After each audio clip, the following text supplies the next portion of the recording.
શેઠ મારો પગાર વધારી દ્યો ને હવે. એટલે તારો પગાર મારે કેમ વધારે દેવો? એક તો ધંધો કઈ હાલતો નથી, ગ્રાહક કઈ આવતા નથી, કપડા કઈ વેચાતા નથી, અને લગ્નની સીઝન હાલે તો ગ્રાહક કઈ દુકાનમાં આવતો નથી. તારો પગાર હું કેમ વધારી દઉં? તો શેઠ હું તમને ગ્રાહક લાવીને આપું તો તમે મારો પગાર વધારી દેશો ને? હા તો વધારી દઈશ. હાલો કાંઈ વાંધો નહીં.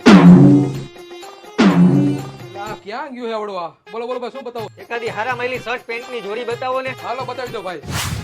હાલો મારા દુકાનની એક નંબર જોડી.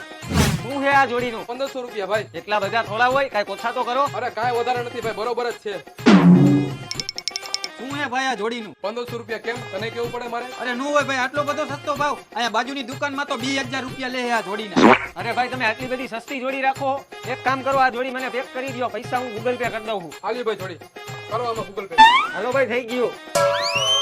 હાલો શેઠ હવે ઓકે ને? Okay okay. હવે તો મારો પગાર વધારી દેશો ને? વધારવાનો જોઈ ને. કેટલો વધારી દેશો? 250 આપતો તો ને હવે થી ને 280 આપીશ.